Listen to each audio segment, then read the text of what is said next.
خدا کے دین کی خدمت کا ایک انمول ادارہ رہبر انسانیت تو سب کو پیارا ہے ادارہ رہبر الحمدللہ رب العالمین والصلاة والسلام الأكملان الأطيبان على أشرف الأنبياء وأطيب المرسلين سيدنا ومولانا محمد بن عبد الله الأمين وعلى آله وصحبه الطيبين الطاهرين إلى يوم الدين وبعد فأعوذ بالله من الشيطان الرجيم بسم الله الرحمن الرحيم يا أيها الناس قد جاءتكم موعظة من ربكم وشفاء لما في الصدور وهدى ورحمة للمؤمنين قل بفضل الله وبرحمته فبذلك فليفرحوا هو خير مما يجمعون وقال تعالى إن الذين يتلون كتاب الله وأقاموا الصلاة وأنفقوا مما رزقناهم سرا وعلانية يرجون تجارة لن تبور وقال النبي صلى الله تعالى عليه وآله وسلم خيركم من تعلم القرآن وعلمه وقال أيضا إن الله تعالى ليرفع بهذا الكتاب أقواما ويضع به آخرين اسٹیج پر رونق افروز معزز و معطر حضرات علماء کرام حفاظ اعظام ائمہ مساجد میرے بہت ہی زیادہ قابل عزت برادران اسلام خواتین بچوں اور بچیوں السلام علیکم ورحمۃ اللہ وبرکاتہ واقعتاً آج کا یہ اجلاس یہ پرمسرت مجلس قرآن کریم کے حکم پر عمل کرتے ہوئے سجائی اور رچائی گئی ہے اس سے زیادہ خوش ہونے کا ہمیں قرآن کریم نے حکم دیا ہے اور دنیا کی دولتوں میں سب سے بڑی دولت اگر کوئی ہو سکتی ہے تو وہ قرآن کریم کی دولت ہے اس کی حصول یابی پر اس سے بڑھ کر اس کو سینے میں محفوظ کر لینا اور ایک چھوٹی سی ننھی منی بچی میں سوچ رہا تھا سرکار دو عالم صلی اللہ علیہ وسلم نے ایک روایت میں ارشاد فرمایا ہے کہ اپنے بچوں کے نام اچھے رکھا کرو محدثین نے اس کی تشریح کرتے ہوئے لکھا کہ ناموں کا اثر مسمى پر ضرور پڑتا ہے اور ایک روایت میں یہ بھی آیا کہ اللہ پاک نیک فعل لینے کو پسند فرماتے ہیں اسی لیے حضور صلی اللہ علیہ وسلم اچھے ناموں سے فعل حسن نکالتے تھے کتنے خوش نصیب ہیں وہ ماں باپ جن دونوں نے مل کر اپنی بچی کو پیدائش کے موقع پر ہی ایسے نام سے مسمى کیا کہ اس بچی نے فضل رب کے طفیل اپنے آپ کو واقعتاً اسم با مسمى ثابت کر کے بتایا دونوں جز جو اس بچی کے نام میں لگے ہوئے ہیں ضاحکۃ حسنہ ہنسنے کو ضحک کہتے ہیں عربی زبان میں ہنسنے کے 3 قسمیں اور 3 الگ الگ نام ہیں زیر لب مسکرانے کو تبسم کہتے ہیں انگریزی میں جس کو اسمائلنگ کہتے ہیں اور بغیر آواز کے ہنسنا جس میں دانت نظر آئے لیکن آواز نہ آئے اسے ضحک کہتے ہیں، اور آواز کے ساتھ ہنسنا اسے قہقہا کہا جاتا ہے، جس کو انگلش میں لاف کرنا کہا جاتا ہے، لافنگ۔ حضرت انس رضی اللہ تعالی عنہ حضور پاک علیہ السلام کی زندگی کا نقشہ کھینچتے ہوئے آپ کی نجی اور اجتماعی حیات طیبہ کا منظر لوگوں کے سامنے اسوہ بنا کر اختیار کرنے کے لیے پیش کرتے ہوئے ارشاد فرماتے ہیں کہ جل ضحکہ التبسم، کہ حضور پاک علیہ السلام کا زیادہ تر ہنسنا تبسم کی شکل میں ہوتا تھا۔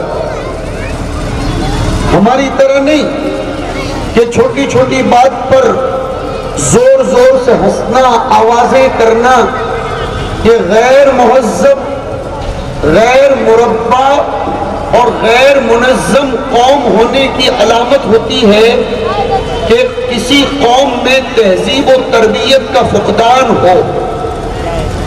میرے بھائیوں، میرے بچوں اور میری بچیوں، ہم سب کو اسلام نے خوشی منانے سے کبھی روکا نہیں۔ اسلام نے خوشی منانے کی اجازت ہی نہیں بلکہ بعض موقعوں پر تو خوشی منانے کا امر مؤکد فرمایا، امر مؤکد۔ اس میں سے ایک موقع جہاں ولیمے کی خوشی منانے کا ہے، ایک موقع جہاں سفر سے بعافیت و سلامتی واپس آنے پر خوشی مناتے ہوئے اظہار تشکر کے جذبات کو ظاہر میں لاتے ہوئے کرنے کو کہا گیا ہے۔ وہی قرآن کریم میں تو فرمایا کہ جب قرآن کریم کی دولت میسر ہو تو اے نبی آپ لوگوں سے کہہ دیجئے کہ اس نعمت کے حاصل ہونے پر وہ خوشی منائیں۔ اس وقت کا جو حال چل رہا ہے، منچوں پر جا کر تقریریں کر لینے سے حالات حاضرہ کا مقابلہ نہیں ہوگا، اور چھپ چھپ کر کوئی میٹنگ کر لینے سے، ષڈینتر رچنے سے، یا کوئی بغیر پلان اور بغیر منصوبے کی میٹنگیں کر لے کر اپنی روٹی سیک لینے سے ہندوستان کے حالات کا مقابلہ نہیں ہو سکتا ہے۔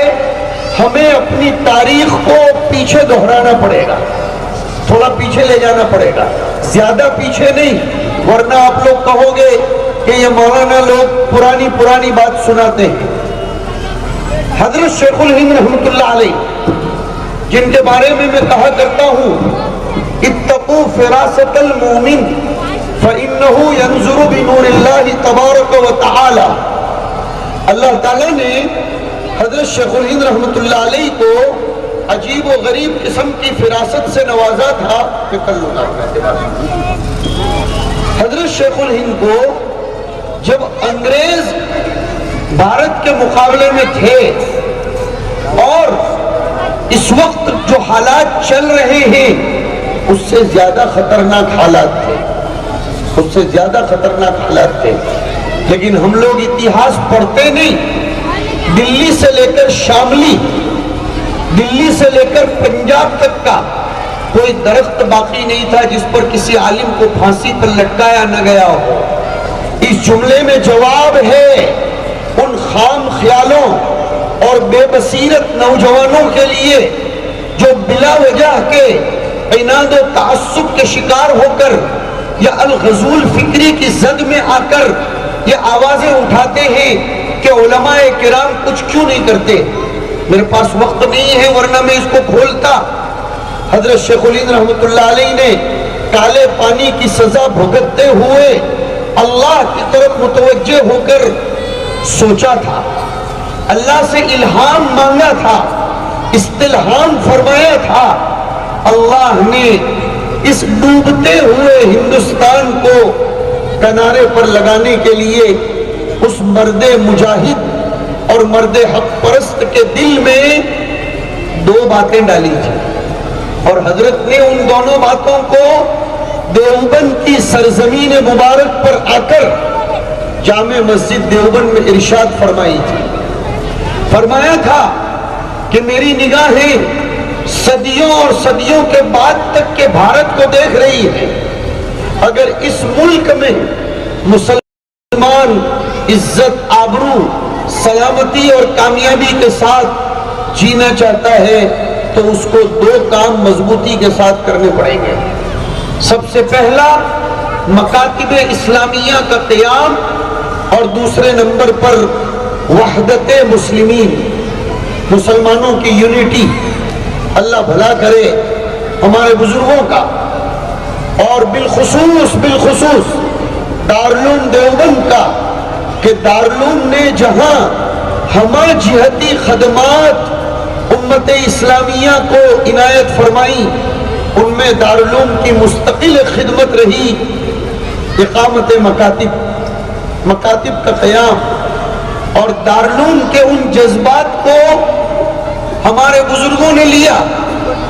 بالخصوص صوبہ مہاراشٹر میں خادم القرآن والمساجد حضرت مولانا غلام محمد صاحب وستانوی نے اس کا بیڑا اٹھایا اور جگہ جگہ مکاتب کا قیام فرمایا، اور آج میرا دل خوشیوں سے جھوم رہا ہے کہ میں اپنے دوست، اپنے رفیق مکرم مولانا عبدالشکور صاحب کو گراؤنڈ لیول کی اس محنت کو کرتے ہوئے ہی نہیں بلکہ ان کی اس محنت کو کامیابی کے قدم چومتے ہوئے اپنی سگی آنکھوں سے دیکھ رہا ہوں۔ اللہ مولانا عبدالشکور صاحب کی محنتوں کا شکر ادا کرنے کی مجھے، آپ کو، سب کو توفیق نصیب فرمائے، اور ایسے علماء کرام کے دوش بدوش رہ کر ہم سب کو دامے درمے قدمے سخونے تعاون کرنے کی ہمت اور حوصلہ عنایت فرمائے۔ میرے بھائیوں، مشورے پیش کر دینا بہت آسان ہے، ذرا آپ کان کھول کر سنو، مشورے پیش کر دینا بہت آسان ہے، اور چلانا بہت آسان ہے، تحریریں لکھ دینا بہت آسان ہے۔ ہماری گجراتی میں کہتے ہیں صلاح پیش کرنا آسان، لیکن صحائی کرنا بہت مشکل ہے۔ کوئی بات کہہ دینا اور لوگوں کے سامنے رکھ دینا بہت آسان، لیکن کام کرنا یہ ہے پتا مارنے کے برابر۔ ماشاءاللہ مجھے یاد پڑتا ہے تقریباً 5-6 سال پہلے یا اس سے کم کی مدت میں شاید اسی گراؤنڈ پر مولانا کی دعوت پر میرا آنا ہوا تھا۔ اس وقت ان کی یہ تنظیم ادارہ دعوت الحق ابھی نوپید تھی، وہ پودا تھی، لیکن آج میں دیکھ رہا ہوں کہ مکاتب میں اس کو ایک ممتاز حیثیت حاصل ہوئی کہ اس نے ایک بچی جس کا نام ہی ماشاءاللہ میں کہہ رہا تھا ضاحکہ، واقعتاً آج وہ ہنس رہی ہے اور مستبشرہ، وہ بشارت حاصل کر رہی ہے۔ استبشار کہتے ہیں بشارت حاصل کرنا، تبشیر کہتے ہیں بشارت دینا، اور استبشار بشارت حاصل کرنا۔ میری بشارت نہیں، کسی کی بشارت نہیں، بیٹی آج تجھ کو حضور کی بشارت حاصل ہو رہی ہے۔ حضور نے فرمایا کہ جس نے اپنے سینے میں قرآن کو محفوظ کر لیا اس کے والدین کو قیامت کے دن تاج پہنایا جائے گا۔ نیز حضور نے بشارت سنائی، ہتھیلی پر چاند نہیں دکھایا حضور نے، سیاسی لوگوں کی طرح کوہنی پر گڑ نہیں لگایا حضور نے۔ یہ ایک مسئلہ ہے کوہنی پر گڑ لگانا۔ کوہنی پر اگر کوئی گڑ لگا دے تو آپ کسی بھی اینگل سے اس کو چاٹنا چاہے چاٹ ہی نہیں سکتے، بلکہ خطرہ ہے اس بات کا کہ وہ گڑ آپ کے لیے بجائے رحمت کے زحمت بن جائے گا، مکھیاں نوچ لیں گی، اس لیے کہ آج کل کی مکھیاں کاٹتی نہیں بلکہ نوچ لیا کرتی ہیں۔ حضور نے بشارت سنائی، فرمایا کہ حفظ قرآن کی دولت سے مالا مال ہونے والے اور ہونے والی بچی کو قیامت کے دن کہا جائے گا جنت کے درجات چڑھتے جاؤ، آیات پڑھتے جاؤ اور سب سے اوپر کی جنت میں اپنے آپ کو لیتے جاؤ۔ ظاہر سی بات ہے، میری ایک بات سنو، یہ بچی اپنے ماں باپ کو لیے بغیر کیسے جا سکتی ہے؟ خاص طور پر دیکھو، سچی بات کہہ رہا ہوں، لڑکے تو بے وفا ثابت ہوا کرتے ہیں، لیکن لڑکیاں شادی کے بعد تو کیا بلکہ اپنے انتقال کر جانے والے ماں باپ کو بھی کبھی فراموش نہیں کرتی۔ میری زندگی کا تجزیہ ہے، اگرچہ چھوٹی عمر لیکن اتنی چھوٹی بھی نہیں ہے، 50 سال، ہاف سینچری تو میں پوری کرنے جا رہا ہوں، تو اس میں اچھے خاصے تجربے ہو جاتے ہیں۔ ملک و بیرون ملک کے زیادہ تر لوگ اپنے لڑکوں کے بارے میں شکایت کرتے ہیں، رونا روتے ہیں، لیکن لڑکیاں اپنے ماں باپ کے لیے کیسی فرما بردار، کیسی وفا شعار، اطاعت گزار ہوتی ہیں، جو ہر بچیوں کے باپ کو اس کا بھی کمال تجربہ ہے۔ اللہ تعالیٰ اس بچی کو اپنے والدین ہی نہیں بلکہ میں دعا کرتا ہوں اس مکتب کے منتظمین، مخیرین، معاونین، اس کے اساتذہ اور اس کو الف با سے لے کر اس منزل تک پہنچانے والے جملہ معاونین کو اس کے صدقے طفیل جنت نصیب فرمائے۔ میرے بھائیو، قرآن کریم کی دولت یہ کسی کی پرائیویٹ جاگیر اور پراپرٹی نہیں ہے۔ ہم لوگوں نے ایسا سمجھ رکھا ہے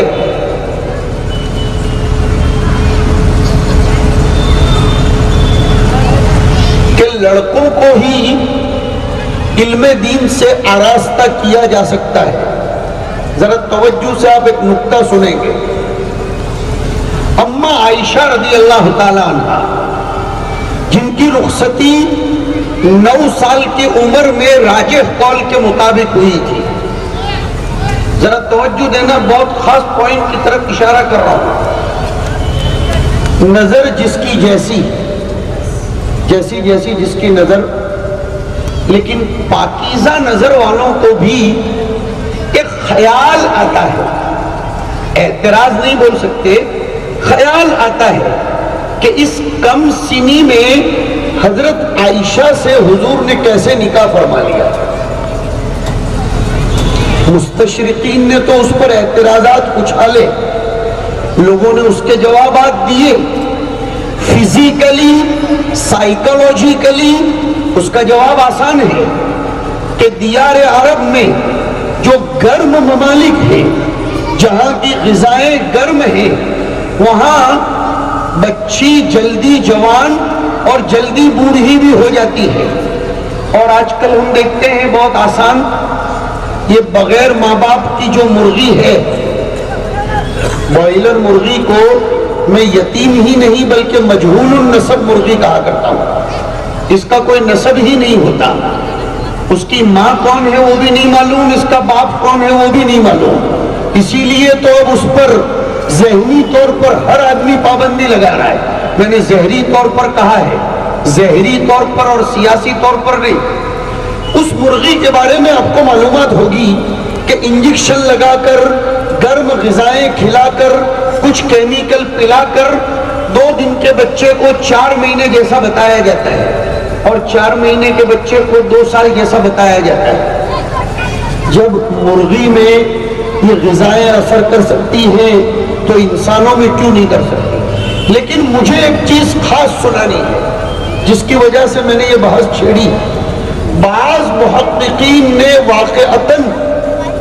واقعتاً سلام کرنے کے قابل بات لکھی کہ اللہ نے تکوینی طور پر، اللہ نے اپنی خصوصی سسٹم کے طور پر حضرت عائشہ کی کم سنی میں رخصتی کروا کر حضور کے نکاح میں اس لیے بھجوائی تاکہ سن 55 کے بعد، سن 55 یعنی حضور کی عمر کی سن 55، سن ہجری 55 نہیں، بہت توجہ دیں گے تو یہ بات سمجھ میں آئے گی، سرسری سن لو گے تو پھر سن کر سن ہو جاؤ گے تو بھی سمجھ میں نہیں آئے گی۔ حضور کی عمر مبارک کے 55 سال کے بعد اسلام میں تشریعی دور کا آغاز ہوتا ہے۔ میں اس کو کھولتا ہوں ذرا۔ سن 40 میں نبوت ملی، سن 40 سے لے کر یعنی حضور کی عمر کے سن، بار بار بول رہا ہوں، حضور کی عمر مبارک کے 53 سال تک حضور مکی زندگی میں تھے۔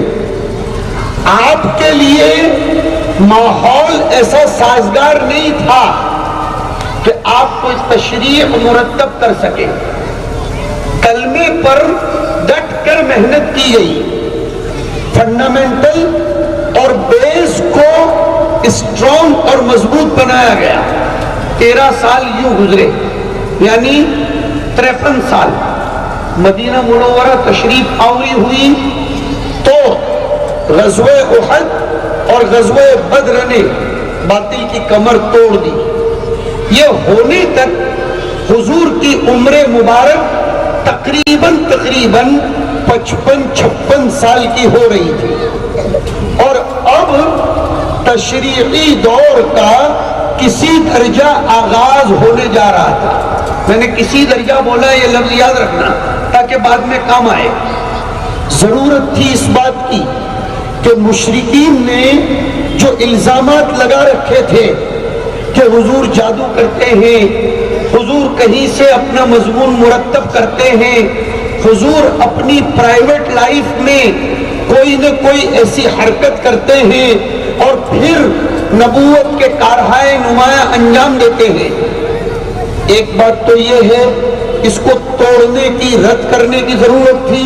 نیز وہ نبی جس کی خلوت، جس کی جلوت، جس کی پرائیویٹ لائف، جس کی سوشل لائف اور جس کا اٹھنا بیٹھنا، یہاں تک کہ جس کا کنگھی کرنا، اس کو بھی نمونہ بتایا اور بنایا گیا ہے۔ اور واقعتاً آپ تعجب میں پڑھو گے، اس امت کے صحابہ نے حضور کے وضو کی کیفیات کو تو کیا، بلکہ حضور نے کتنی مقدار پانی سے وضو کیا اس کو بھی مضبوط فرمایا، اپنے سینوں میں رکھا، اور محدثین نے باقاعدہ اس پر تراجم ابواب قائم کیے کہ باب مقدار الماء الذی یجزی بہ الوضوء۔ تو اب ضرورت تھی کہ حضور کی گھریلو لائف، حضور کی سوشل لائف، اس میں حضور جو ارشادات فرما رہے ہیں، حضور جو فرامین عالیہ صادر فرما رہے ہیں، اس کو محفوظ کرنے کے لیے کوئی میموری پاور والی کسی خاتون کی ضرورت تھی، کوئی میموری پاور والی کسی خاتون کی ضرورت تھی جو اپنے ذہن میں اور اپنے سینے میں فرامین عالیہ طیبہ مبارکہ کو محفوظ کر کے امت تک پہنچا سکے۔ آسمان نے اس لیے حضرت عائشہ کا انتخاب فرمایا۔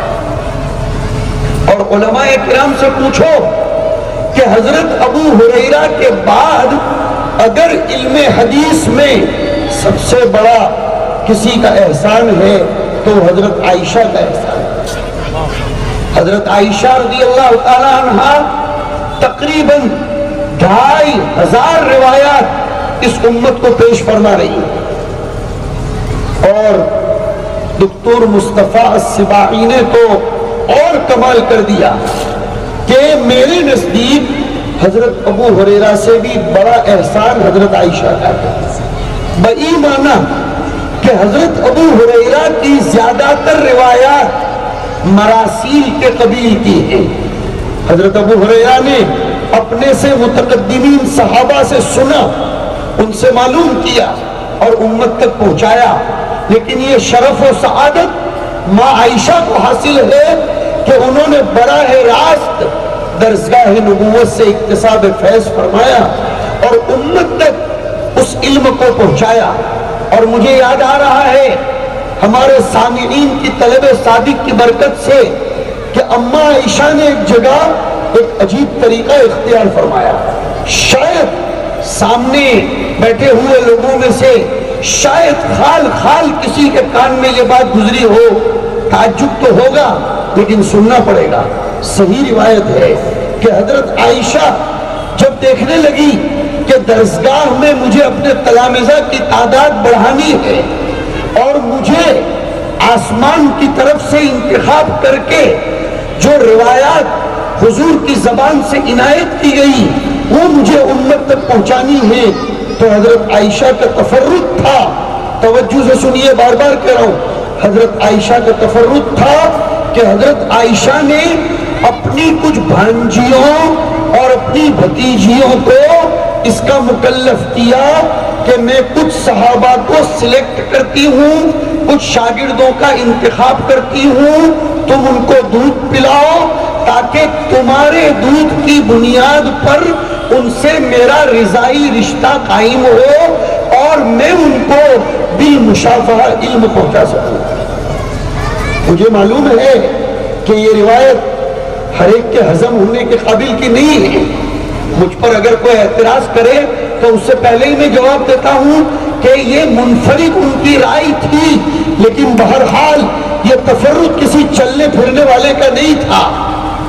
یہ تفرد فقیہۃ الامت, یہ تفرد حریم نبوی صلی اللہ علیہ وسلم کا تھا. چنانچہ حضرت عائشہ نے کچھ لوگوں کا انتخاب کیا, ان سے رضائی رشتہ قائم فرمایا اور ان کو درسگاہ میں بٹھا کر علم دیا. اس سے اندازہ لگائیے کہ عورت نے اسلام کی ترویج و اشاعت میں کیا رول ادا کیا ہے. یہ ہے میرا پوائنٹ. ہم سب مردوں کے ذہنوں میں صرف یہی بات ہے کہ عورت کی تخلیق کا مقصد کھانا پکانا, ہمارے گھریلو خدمت کا انجام دینا. نہیں میرے بھائیو, ہرگز نہیں. یہ عورت کا احسان ہوتا ہے, واقعتاً یہ عورت کا احسان ہوتا ہے کہ وہ ہمیں گھریلو خدمات سے نواز کر مستغنی کرتی ہے, ورنہ ضرورت پڑ جائے تو عورت کو علمی اور عملی میدان میں بھی کود پڑنا چاہیے. اور رابعہ بصریہ کا نام آپ جانتے ہیں, حضرت حفصہ کا نام آپ نے سنا, اور کئی خواتین ایسی ہیں. ہمارے منچ پر اسلامی ادب طیب کے ممتاز ادیب مولانا عبدالرشید صاحب تشریف فرما ہے. آپ ان سے پوچھئے کہ باقاعدہ مصری کتاب نے اور ادبا نے نساء حول الرسول کے نام سے کتاب لکھی. نساء حول الرسول, النساء فی الاسلام, اس پر کتابیں لکھی. میں چاہتا ہوں حضرت مولانا اپنی زیر تربیت جن لوگوں کی پی ایچ ڈی کے مقالے مرتب فرماتے ہیں, اللہ تعالیٰ ان کی عمر میں برکت دے, چاہیے کہ اب ہندی میں یا انگلش میں یا اردو میں اس موضوع پر بھی کام ہونا چاہیے. اس لیے کہ ہمارے ہندوستانی معاشرے میں عورتوں کے باب میں جو محدود ذہنیت ہے اس ذہنیت کو ہمیں دور کرنا پڑے گا. اور اب ضرورت ہے, جبکہ مغرب اور اس بھارت کی یونیورسٹیز لڑکیوں کو میدان میں اتار رہی ہے, اور اب تو میں نے دیکھا عرب میں ابھی چند مہینوں پہلے میرا عمرے کا سفر ہوا تو میں نے دیکھا مدینہ منورہ جیسے, دلیل کے ساتھ بات کر رہا ہوں, حضرت عمران انتقال فرما گئے تھے علیہ السلام, ان کی بیوی حاملہ تھی. جب انہیں بچی ہوئی تو انہوں نے ایک دعا کی تھی, اذ قالت امرأة عمران رب انی نذرت لك ما في بطنی محررا فتقبل منی انك انت السميع العليم. فلما وضعتها قالت رب إني وضعتها أنثى والله أعلم بما وضعت وليس الذكر كالأنثى. اب آیا وہ ٹکڑا وَإِنِّي سَمَّيْتُهَا مَرْيَمَ وَإِنِّي أُعِيذُهَا بِكَ وَذُرِّيَّتَهَا مِنَ الشَّيْطَانِ الرَّجِيمِ۔ اے اللہ میری اس بچی کو تو بچی کو لیکن اس کی ذریت کو بھی میں تیری پناہ میں پیش کرتی ہوں۔ اور مفسرین نے کمال کیا کہ نانی کی ایڈوانس کی جانے والی دعا، خصوصی نہیں اخص توجہ چاہتا ہوں، میری خاص طور پر میری بہنوں کی اور ایجیڈ عورتوں کی، اور عورتوں کے ساتھ مردوں کی بھی، اس لیے کہ نانی کی دعا قبول ہوتی ہے تو نانا کی کیوں نہیں ہوتی؟ مفسرین نے لکھا کہ اللہ نے نانی کی دعا کی لاج ایسے رکھی کہ حضور فرماتے ہیں کہ دنیا میں کوئی بچہ ایسا نہیں ہے جس کے پیدا ہونے کے موقع پر شیطان اس کو چوکا لگانے نہ جائے سوائے حضرت عیسیٰ علیہ السلام اور اس کی والدہ مریم۔ حضرت عیسیٰ کے پاس پیدا ہوتے وقت بھی شیطان قریب نہیں آ سکا، پیدا ہوتے وقت بھی نہیں آ سکا۔ وجہ کیا؟ جملہ مفسرین لکھتے ہیں حضرت عیسیٰ علیہ السلام کی نانی کی دعا کی برکت۔ میری بہنوں، میرے بھائیوں، نسل کی تربیت تو اس طرح ہوتی ہے، دعائیں کروانے سے ہی نہیں ہوتی، کرنے سے ہوتی ہے۔ ہمیں کوئی محنت تو کرنی نہیں، صرف علماء کے بعد دعا کروا لو، نہیں، پہلے خود بھی محنت کرنی پڑتی ہے۔ دوا لینے تو خود جاتے ہیں، وہاں تو ایسا نہیں بولتے کہ مولانا دعا کر دینا، تو پھر کامیابیوں سے ہمکنار ہونے کے لیے صرف تعویذات پر اور دعائیں کروانے پر اکتفا کیوں کر لیا جاتا ہے؟ ضرورت ہے اس وقت ہم اپنی نسل کو تیار کریں، نسل تیار ہوگی تو فصل حاصل لینے کی ہم امید رکھ سکیں گے۔ ہمیں نسل تیار کرنی پڑے گی۔ ہمارے مولانا احمد صاحب نے بہت مختصر طور پر، اور میرے دل سے گواہی نکل رہی تھی کہ متعمق فی العلم آدمی کا یہی کمال ہوتا ہے کہ وہ موقع دیکھ کر 2 منٹ میں اپنی گفتگو میں وہ سب کچھ کہہ جائے جو بہت سے صفحات میں کہا جا سکتا ہے۔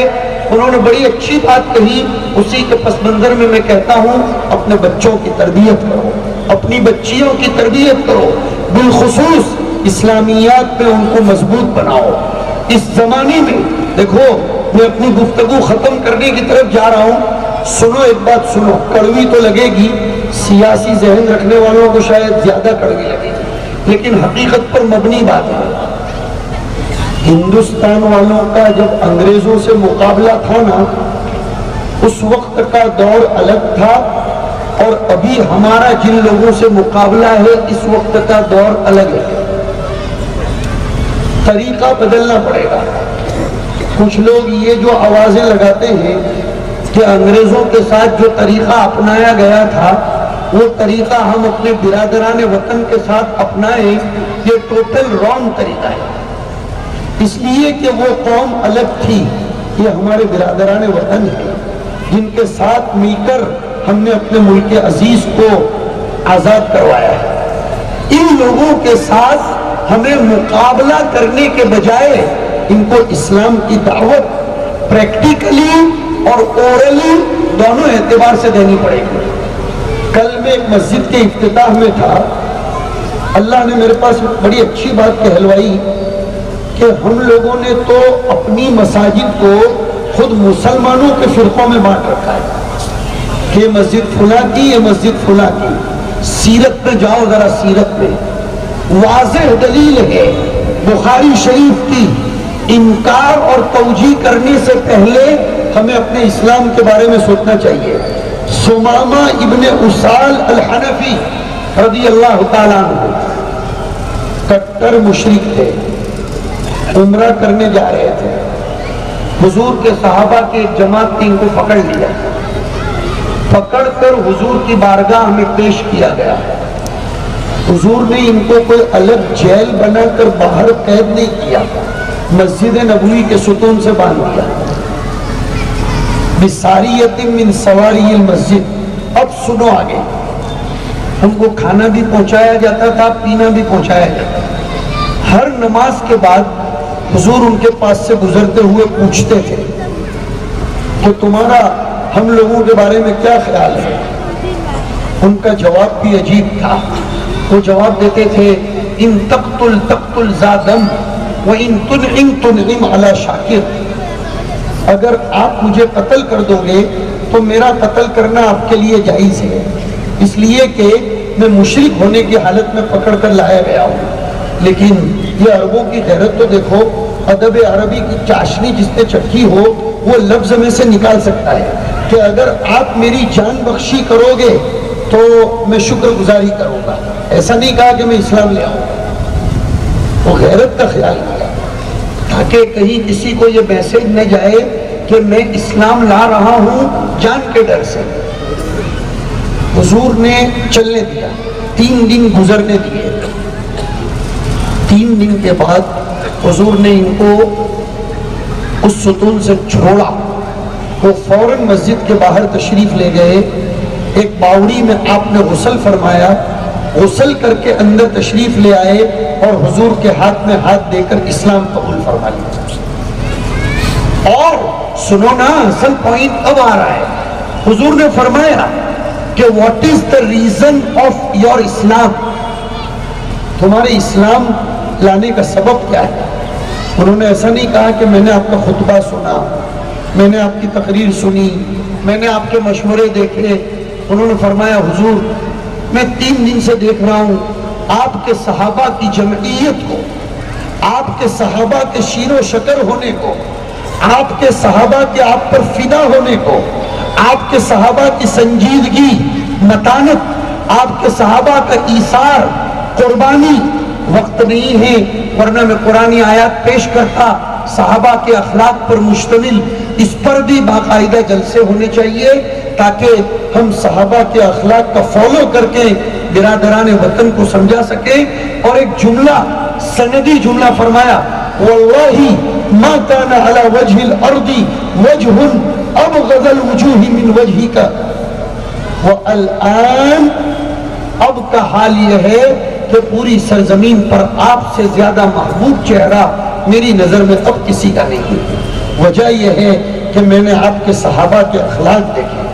میرے بھائیوں، ہندوستان میں بہت اچھا دور آ گیا ہے.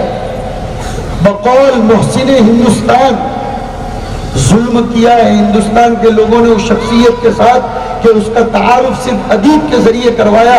وہ واقعتاً ہندوستان کے اندر نشأت ثانیہ کی روح پھونکنے والے تھے.